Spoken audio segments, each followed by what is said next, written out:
Today we're doing our exponents review for Friday's exponents and scientific notation test. That will be open notes and you will have use of a calculator. What I want to do today is I want to go over the three different sets of directions we see with exponents problems. The first one being simplify, and we'll do that with the do now. These expressions might seem familiar. They should. They were on our exponents quiz. So we are going to simplify here. First thing I'm going to do is notice, not allowed to have negative exponents. So the exponent of that -2 has a base of x. The -3 has a base of y, and both of those are going to come up to the top. Nothing else needs to move. So when we do that, we wind up with x to the third y to the third over 7. Now, something I noticed, particularly when students structured their response like this, something they missed was these same bases here, the y and the y to the third. Those have to be combined. Y times y to the third is y to the fourth. So we get x to the third, y to the fourth over 7. And that's our final answer. Okay. Now, this expression here, 5xy times 2x squared y to the third to the fourth, I chose that because there's a lot of parts in there. We have power to a power and we have multiplying with the same base.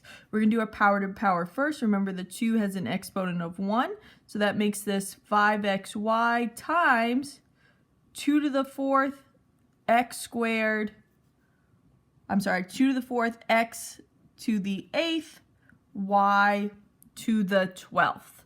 And 2 to the 4th is 16. Okay, now 5 times 16 is 80. X times x to the 8th is x to the 9th. And y times y to the 12th is y to the 13th. Okay, now we're going to take a look and do a few problems on that exponents review sheet. Here we are on our exponents review sheet. On the second page, we're going to do number 4, part A together. Write each expression as a product of the same factor, and we should know that that means expand. Okay, and when we expand, we're going to show the hidden multiplication in all of those exponents. A is pretty involved. We've got power to a power, and we're multiplying by 5. 5 is a coefficient. So I'm going to first just show that 5 is a coefficient. And I do that first so I can really see that the base of that exponent of 3 is xq squared. So that xq squared is going to get multiplied by itself 3 times.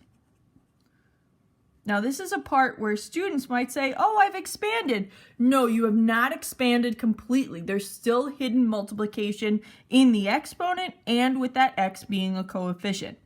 5 times x times q times q times x times q times q times x times q times q.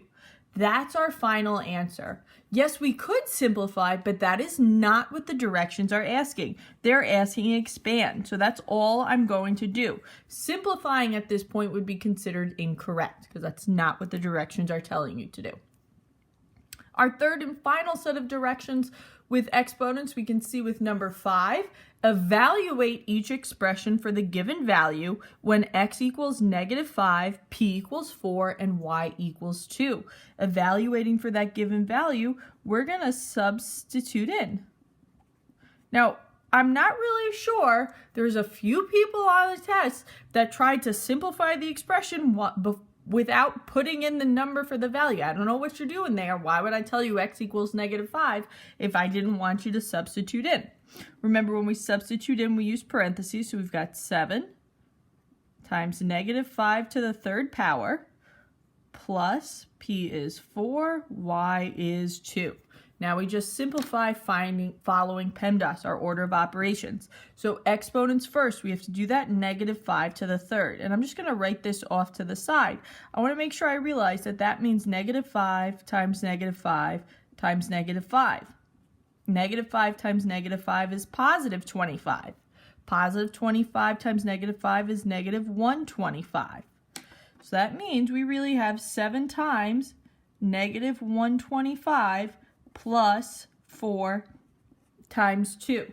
And now we can go ahead and do our multiplication. Okay, so 7 times -125 is negative 875 plus 8. Negative 875 plus 8 is negative 867. So I just wanted to go over those directions, just sort of a little taster, a starter for us with our review sheet. This Exponents review sheet is due today at 9 o'clock on Google Classroom. I've posted an answer key and a full video of me going through all of the problems. That's posted on Google Classroom. Tomorrow we'll do a scientific notation review. That review sheet is also already available on Google Classroom, and it will be due tomorrow at 9 p.m.